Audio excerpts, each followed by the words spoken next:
Енді біз негізгі түсірісімізді бастайтын боламыз. Ол үшін бізге ең керегі контроллер болып табылады. Қосу үшін жасыл тетігін 2 секундтай ұстасаңыз, ол өзі автомат түрде қосылатын болады.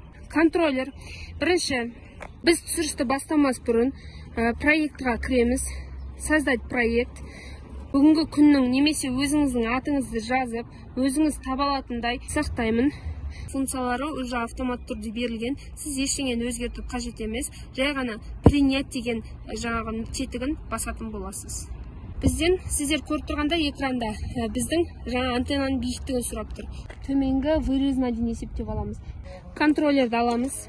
Келесі кезекте біз өзіміз өлшеп алған антеннаның биіктігін жазатын боламыз. Ол үшін сұрақ белгісі тұрған жерге бассаңыз, высота антенна деген көргендей, ол жерге 1,67 деп жазасыз. Аласыз да Enter'ді басасыз. Спутниктің суретін көргенде 15 спутник көрсетіп тұр. Үстінде 15 таңбаның үстін бассаңыздар, бұл жердегі G дегеніміз GPS, яғни американдық GPS спутнигі, R дегеніміз GLONASS. Енді біз базалық станцияны жұмыс қалпына келтіреміз. Ол үшін съемкаға кіресіз, RTK1 режиміне кіреміз, басамызда запуск базы тетігін басыңыз. Имя точки. Мына жердің бізге нүктенің координатасын сұрап. Бұл GPS болғандықтан бұл уже автономды түрде бұл нүктенің координатасын көріп тұр. Біз оны қалай көруімізге болады? Ол үшін сіздер жоғар жағындағы жаңағы тримблдың суреті бар. Нүктеге басасыздар, тримбл аласыз. Осы жерде съемкаға кіріп инструментті басасыз. Инструментті басасызда координаты дейсіз. Сіз координатаңыз міне осы біздің базалық нүктеміздің координатасын көріп тұрсыз. Сақтайсыздар, запись деп басасыздар. Имя точки. Бұл бізде базалық станция болғандықтан сіздер бұны база деп жазып қою керексіздер. Запись деп басамыз. Енді шығып кетеміз escape. Енді имя точки деген жерде списокті ашамыз. Міне база деген өзіміздің сақтаған нүктеміздің координатасы шығып тұрады. Соны аламыз да енгіземіз. Enter деп басасыздар. Запуск деп басасыздар. Окей деп басасыздар. Келесі. Ровердің ішінде орналасқан өзінің қажетті, яғни контроллерге арналған кабель болады. Сол кабельді аламыз да жалғайтын боламыз. Приемнигім іске қосылып тұр, мен оған көзім жетті. Енді аламын да мен сумканы жауып қойсам болады. Өйткені мен оны жұмыс қалпына келгенін көрдім. Кронштейнге бекітетін боламын. Орнаттым.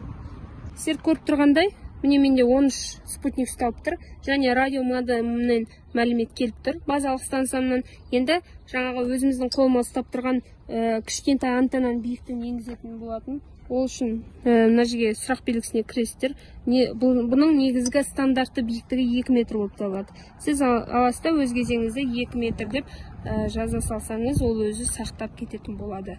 Принять деген басасыз. Ол үшін съемка, RTK1, непрерывная съемка. Көргеніңізде индекс 11 және надежность 100% құрайды. Басам принять. Бастайтын боламыз. Бірінші нүктемді 100 деп берейін. Enter'ді басамын. Запуск басамын. Міне, ол уже автомат түрде координатаны сақтады да келесі 101-ге өтті. Келесі 101-ді өлшеу үшін нүкте. Келесі нүктеме тұрдым. 101-ші нүктемді, келесі нүктемді өлшеп жатырмын. Завершить басамын. Запуск. Міне екінші 102-ші нүктеме кетті. Келесі. Осымен нүктемізді түсіріс жасау аяқталды. Сіздер ең бірінші түсірісті аяқтамастан бұрын съемка, завершить және съемку тетігін басасыз. Выключить приемник. Егер сізге приемник керек болмаса, сіз аласыз да деп басасыз. Базалық станциядағы контроллерді қосатын боламын. Съемкаға өтемін. RTK1 өтемін.